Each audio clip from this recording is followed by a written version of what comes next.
Assalamualaikum warahmatullahi wabarakatuh.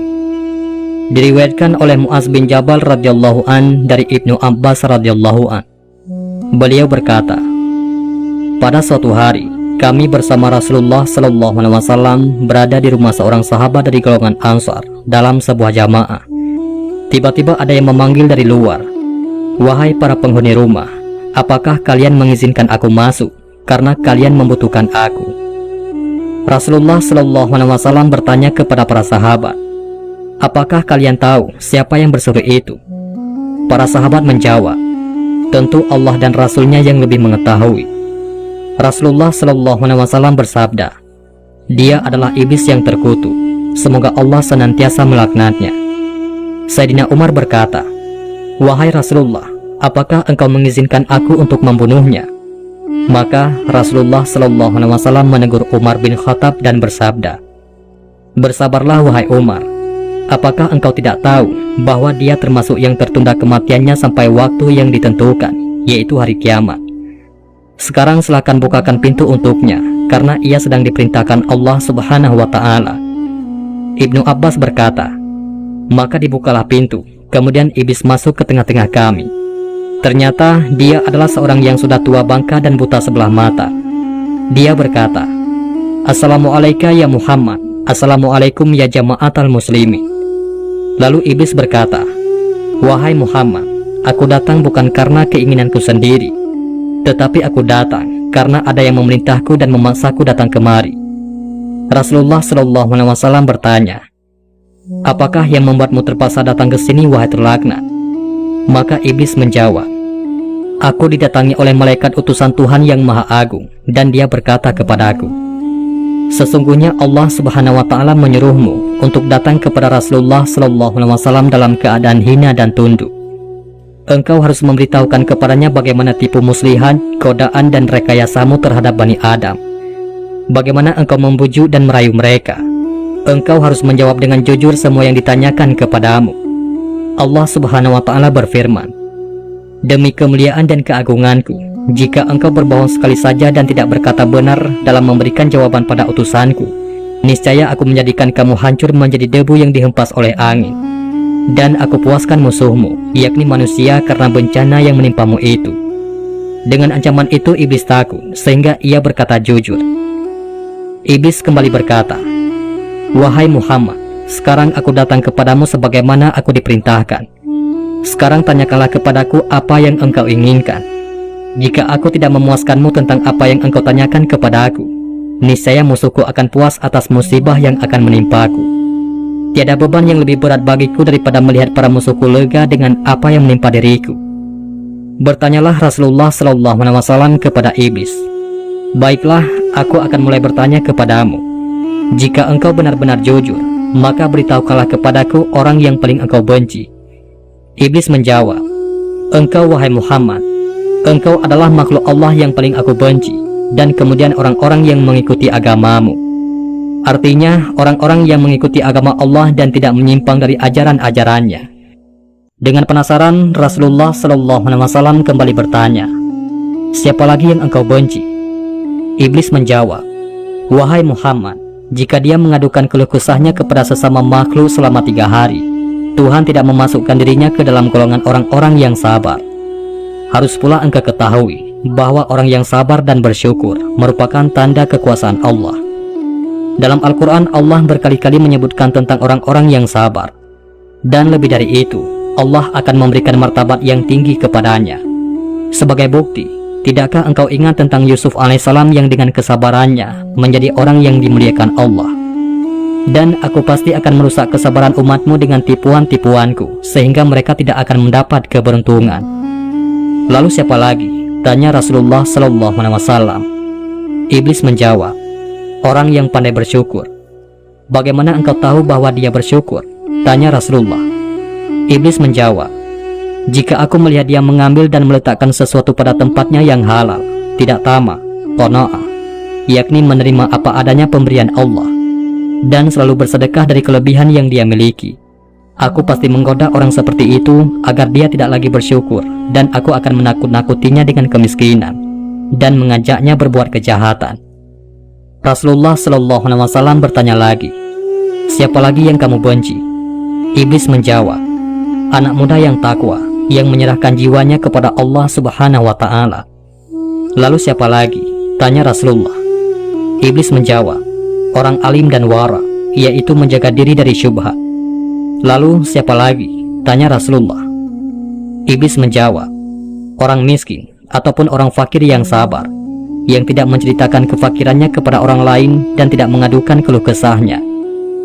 Rasulullah Shallallahu Alaihi Wasallam bertanya lagi, bagaimana keadaanmu jika umatku mengerjakan sholat? Iblis menjawab, aku merasa panas dan gemetar, tetapi aku tetap mengintai dan menggodanya agar dia dapat berpaling. Mengapa sampai seperti itu wahai makhluk Allah yang terlaknat? Tanya Rasulullah. Iblis menjawab, bukankah jika seorang hamba bersujud kepada Allah dengan sekali sujud saja, maka Allah mengangkat derajatnya satu tingkat? Perintah sujud itu adalah awal dari murka Allah kepadaku sampai sekarang. Kemudian Rasulullah bertanya lagi, jika mereka berpuasa? Iblis menjawab, saya terbelenggu sampai mereka berbuka puasa. Jika mereka menunaikan haji? Tanya Rasulullah. Iblis menjawab, saya menjadi gila. Rasulullah bertanya lagi, jika mereka membaca Al-Quran? Iblis menjawab, aku meleleh seperti timah meleleh di atas api. Jika mereka berzakat? Tanya Rasulullah. Iblis menjawab, bukankah ada 4 manfaat dalam zakat itu yang menjadikan orang yang melakukannya jauh dariku? Pertama, Tuhan menurunkan berkah atas hartanya. Kedua, menjadikan orang yang berzakat disenangi makhluknya yang lain. Ketiga, menjadikan zakatnya sebagai penghalang antara dirinya dengan api neraka. Dan yang keempat, dengan zakat Tuhan mencegah bencana dan malapetaka agar tidak menimpanya. Rasulullah Shallallahu Alaihi Wasallam kembali bertanya, kapankah engkau merasa mudah membujuk umatku? Pada 3 saat ataupun situasi. Pertama, sewaktu dia marah karena dia sendiri yang telah mengobarkan nafsunya. Kemudian yang kedua, di saat dia bingung menentukan pilihan. Pada saat itu, aku menyusup dengan cepat. Kemudian yang ketiga, sewaktu 2 orang laki-laki dan perempuan yang bukan mahram berduaan. Jawab sang iblis. Kemudian Rasulullah bertanya lagi kepada iblis tentang godaannya kepada para sahabat beliau. Apa pendapatmu tentang Abu Bakar? Iblis menjawab, wahai Muhammad, pada zaman jahiliyah, sebelum menjadi pengikutmu dia tidak taat kepada aku. Bagaimana mungkin di zaman Islam ini dia akan mentaatiku? Aku sulit membujuknya, oleh karena itu dia aku tinggalkan. Apa pendapatmu tentang Umar? Tanya Rasulullah Shallallahu Alaihi Wasallam. Iblis menjawab, demi Tuhan, aku takut bertemu dengan Umar karena ketegasannya dalam menyikapi perintah dan larangan syariatmu. Apa pendapatmu tentang Utsman? Tanya Rasulullah. Iblis menjawab, aku malu dengan orang yang para malaikat saja malu kepadanya. Apa pendapatmu tentang Ali? Tanya Rasulullah. Iblis menjawab, andai saja aku dapat selamat darinya dan tidak pernah bertemu dengannya, yaitu menukar dirinya kepala dengan kepala, dan kemudian dia meninggalkanku, tetapi dia sama sekali tidak pernah melakukan hal itu. Ali bin Abi Thalib terkenal cerdas, jadi iblis ingin menukarkan kepalanya. Kemudian Rasulullah Shallallahu Alaihi Wasallam bersabda, segala puji hanya bagi Allah yang telah membahagiakan umatku dan menjadikan engkau menderita sampai hari kiamat. Kemudian iblis membantah, haihata, haihata, tidak mungkin, tidak mungkin. Bagaimana mungkin umatmu akan bahagia sementara aku masih hidup dan tidak mati sampai hari kiamat? Bagaimana umatmu senang sementara aku masuk dalam diri mereka melalui aliran darah, daging, sedangkan mereka tidak melihatku? Demi Tuhan yang telah menciptakan aku dan memberi aku waktu untuk menunggu sampai hari mereka dibangkitkan, akan aku sesatkan mereka semua. Maka para sahabat yang bersama dengan Rasulullah merasa gemetar ketika mendengarkan perkataan iblis tersebut. Lalu iblis melanjutkan dengan mengatakan, aku akan datangi mereka dari semua jurusan, muka dan belakang, kanan dan kiri. Dan ingatlah, orang yang bersyukur tidak dapat aku datangi. Dan siapa saja tidak terkecuali yang bodoh atau yang pandai, buta huruf atau tidak, kafir atau beriman, kecuali bagi para hamba yang mukhlis, yakni ikhlas. Kemudian dialog antara Rasulullah Shallallahu Alaihi Wasallam dengan iblis dilanjutkan. Rasulullah Shallallahu Alaihi Wasallam bertanya, siapakah orang yang mukhlis itu menurutmu? Iblis menjawab, Apakah engkau tidak tahu, wahai Muhammad, barang siapa cinta dirham dan dinar, maka dia tidak termasuk orang yang ikhlas untuk Allah. Jika aku melihat orang yang tidak suka dirham dan dinar, serta tidak suka puji dan pujaan, maka aku tahu bahwa dia adalah orang yang ikhlas karena Allah. Oleh karena itu, aku tinggalkan dia. Sesungguhnya orang yang cinta harta, pujian, dan hatinya tergantung pada nafsu ataupun syahwat dunia, dia lebih rakus dari orang yang aku jelaskan kepadamu. Wahai Muhammad, barang siapa yang mencintai kedudukan dan sombong, termasuk dosa besar. Wahai Muhammad, akulah yang memalingkan niat para pemimpin dari umatmu. Mula-mula mereka memikirkan umat, yaitu amanah. Tapi lama-kelamaan, mereka hanya memikirkan diri sendiri dan keluarganya. Sampai akhirnya mereka menjadi rakus dan semua milik rakyat dikuasai. Dan itu semua adalah kepandaianku. Aku memiliki anak yang kuberi nama Atamah. Ia akan kencing di telinga seorang hamba ketika ia tidur meninggalkan sholat Isya. Andai kata tidak karenanya, tentu ia tidak akan tidur terlebih dahulu sebelum menjalankan sholat. Aku juga punya anak yang kuberi nama Mutaqadi. Apabila ada seorang hamba melakukan ketaatan ibadah dengan rahasia dan ingin menutupinya, maka anakku tersebut senantiasa membatalkannya dan dipamerkan di tengah-tengah manusia, sehingga semua manusia tahu. Akhirnya Allah membatalkan 99 dari 100 pahalanya, sehingga yang tersisa hanya 1 pahala.